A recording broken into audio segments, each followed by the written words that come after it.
Fala galera, como é que vocês estão? Eu sou Pamela Valelongo, esse é o Clube da Cardio e você vai assistir agora um trechinho da aula do curso de pós-operatório de cirurgia cardíaca do Clube da Cardio. Fala galera do clube, vamos para a parte 2 da aula de sangramento aumentado. Eu sou Pamela Valelongo, vocês já me conhecem. Do que é que a gente vai conversar hoje? Quantidade de sangue e patência dos drenos, coloração do conteúdo drenado e padrão de drenagem, monitorização de parâmetros hemodinâmicos, testes de coagulação, como a gente vai observar o raio-x de tórax e a gente vai comentar a avaliação com ultrassom e a importância dele na avaliação do sangramento aumentado. Como que a gente vai avaliar, quantidade de sangue e patência dos drenos? A gente tem que observar a quantidade de sangue em ml por hora. E a patência dos drenos. Por que a gente tem que observar isso? Porque às vezes eles podem ocluir por coágulos, eles podem estar mal posicionados, podem estar dobrados. E a gente tem que ver porque o sangue vai estar drenado, para o espaço pleural, que foi aberto. Então, às vezes a gente tem o dreno mediastinal e pleural, e às vezes a gente não está no lugar certinho onde aquele sangue está sendo coletado.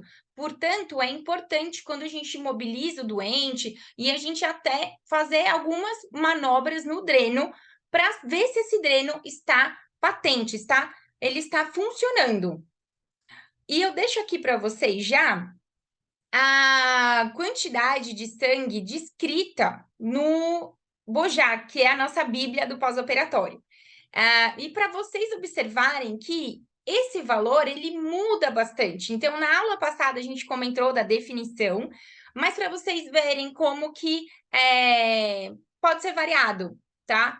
O que a gente vai levar em consideração? Aquele valor de 300 ml na primeira hora, ou mais que 3 ml quilo-hora nas 3 horas consecutivas, tá? Isso são os valores que a gente vai usar para tomar nossa conduta.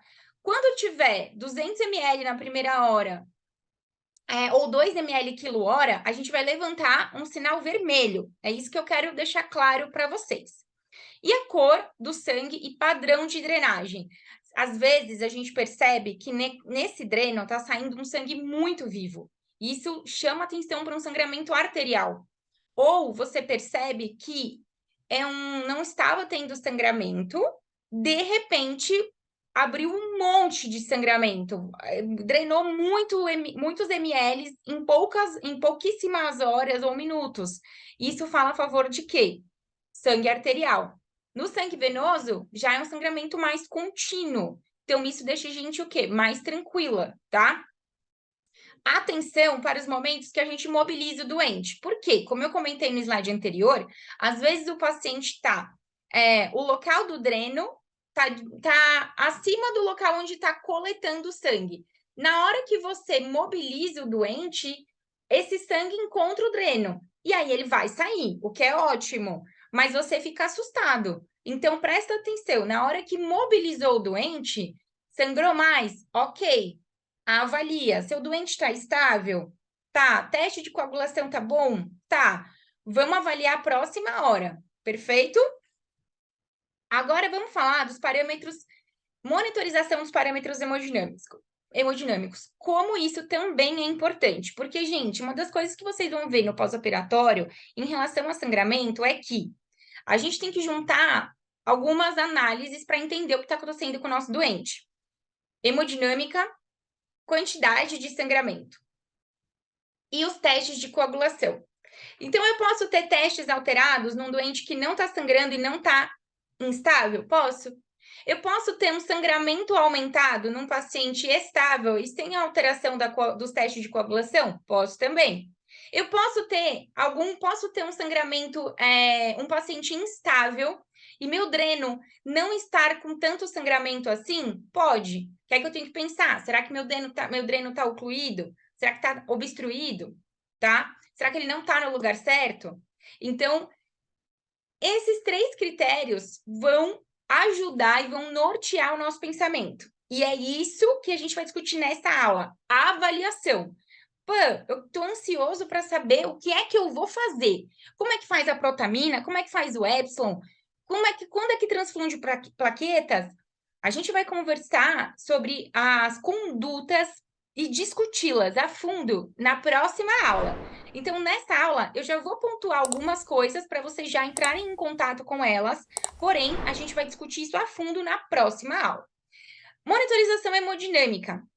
A gente vai levar em conta lactato, gap CO2, pressão arterial média e débito cardíaco. Como que a gente vai avaliar isso? Através da microhemodinâmica com os exames laboratoriais e da macro com catéter de artéria pulmonar e eco point of care. Aqui, o catéter de artéria pulmonar, ele ganha muita força. Por quê? Eu sou uma entusiasta, sou ecocardiografista, obviamente, adoro avaliar tudo e mais um pouco com o eco. Porém, no contexto do pós-operatório, principalmente no pós-operatório imediato, o ecocardiografista, o intensivista que vai avaliar esse doente, ele encontra uma janela muito limitada. Ar, edema, inflamação, então você tem tecidos ali que foram mexidos anatomicamente, a janela é ruim. Então, dizer para vocês que a gente vai conseguir fazer um VTI, aórtico para saber como é que está o débito cardíaco, a gente vai conseguir medir a via de saída, que a gente vai ter esses parâmetros com alinhamento adequado, a gente precisa ter um alinhamento do Doppler com o jato de 0 graus para ser paralelo mesmo. Será que a gente vai conseguir isso nessa janela limitada? Eu já adianto para vocês que não. Por isso que o catéter de artéria pulmonar, ele ganha um lugar muito especial no pós-operatório de cirurgia cardíaca. Nossa meta é manter uma PAM acima de 65. Como que a gente vai fazer isso? A gente vai usar a solução cristalóide, soro físio, Ringer, e em algumas situações a gente pode usar coloide também com o soro albuminado, tá? O soro albuminado é que é o seguro para a gente usar, e a gente vai discutir isso mais para frente. Qual que é o problema que a gente encontra nos nossos doentes do pós-operatório? Hemodiluição e coagulopatia, certo? E aí, a gente tem que manter a monitorização hemodinâmica, porque ela vai me ajudar a entender qual é o momento que eu vou transfundir plaquetas, que eu vou transfundir plasma, que eu vou transfundir concentrado de hemácias. E por isso eu já destaco para vocês. Atenção ao hematócrito. A gente costuma, no Brasil, usar também o HB, o hemoglobina, mas nos livros do Bojar, na literatura, eles falam muito sobre o hematócrito. Então, atenção ao hematócrito, e a gente vai discutir tudo, parece um item só do slide, mas a gente vai discutir isso a aula inteira. Vale ressaltar que os pacientes com sangramento mantêm estabilidade hemodinâmica apesar de PAM adequada. Ou seja, às vezes o paciente ele está sangrando, você tem uma PAM ali razoável, mas ele mantém um lactato em ascensão, um gap CO2 alterado que não melhora. Você faz conduta e não melhora a hemodinâmica desse doente. Por quê? Porque esse paciente está sangrando, ele está perdendo concentrado, ele está perdendo glóbulos vermelhos. Glóbulos vermelhos entregam, né, as hemácias, entregam o O2 nos tecidos. Como é que eu vou ter uma taxa de extração adequada pelos tecidos se eu não estou entregando oxigênio porque eu tenho pouca hemácia? Portanto, às vezes esse doente está com uma PAM boa, mas ele ainda continua com a microhemodinâmica ruim, porque ele está sangrando. Você deve ficar com um sinal vermelho ligado. Você sabe o que você procura?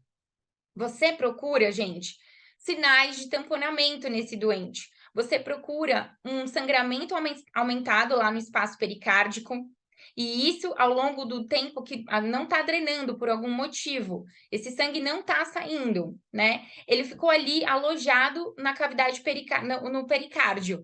Isso vai fazer o quê? Vai aumentar a pressão intrapericárdica e vai dificultar o relaxamento, a expansão diastólica, principalmente do ventrículo direito, que é uma câmara que tem menor pressão. Então, facilmente uma pressão intrapericárdica maior vai fazer com que haja colapsamento diastólico do ventrículo direito. Então, vai restringir o enchimento ventricular. E isso é um sinal de repercussão hemodinâmica pelo derrame pericárdico. O tamponamento cardíaco, obviamente, o diagnóstico é clínico, mas no ecocardiograma eu consigo observar sinais incipientes de tamponamento. Quando já começo a ter repercussão hemodinâmica desse derrame pericárdico. Então, quando você está diante de um sangramento aumentado, uma das coisas que você procura nesse doente que só piora a hemodinâmica é sinais de tamponamento, tá? Por quê? Ele pode estar sangrando e perdendo sangue e piorando por conta disso, ou ele ainda pode estar acontecendo tudo isso e estar fazendo um tamponamento ali no espaço aumento da pressão intrapericárdica. Então, são essas duas coisas que você tem que ter na cabeça, tá? Ele está fazendo um choque hipovolêmico e ele está fazendo um choque mecânico obstrutivo por conta do tamponamento, ou os dois super ajuntados, tá? Isso pode acontecer. Vamos para os testes de coagulação? A gente vai comentar um pouco sobre eles e a importância deles para a gente pensar em como a gente vai tratar o nosso doente quando estivermos diante de um sangramento aumentado.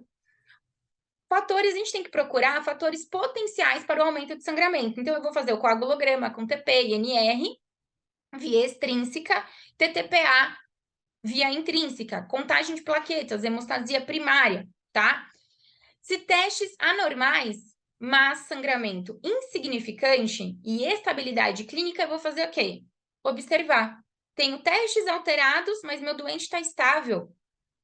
Sangramento é pouco, vamos observar. Esses testes podem estar anormais pela SEC, pela heparina ainda circulante, mas se meu doente está bem, eu vou observar. Por que isso pode estar acontecendo? Efeito residual da heparina, uma plaquetopenia discreta, consumo dos fatores de coagulação, principalmente do fibrinogênio. Então, esses fatores, esses testes de coagulação podem estar alterados por esse motivo do quadrinho vermelho, mas se meu doente estiver estável e sem alteração, com sangramento insignificante, eu vou só observar as próximas horas, perfeito? Eu ainda destaco esse parágrafo do Bojar, porque ele fala que não importa os resultados, quais são os resultados dos testes de coagulação, o julgamento clínico se mantém como foco central para a decisão de conduta no paciente com sangramento, tá? Obrigada que você ficou até o final. Deixa seu like no nosso vídeo, encaminhe esse vídeo lá no seu grupo do hospital ou da faculdade. Eu tenho certeza que tem muito mais gente que precisa aprender sobre isso também. Bom, eu te espero na próxima aula.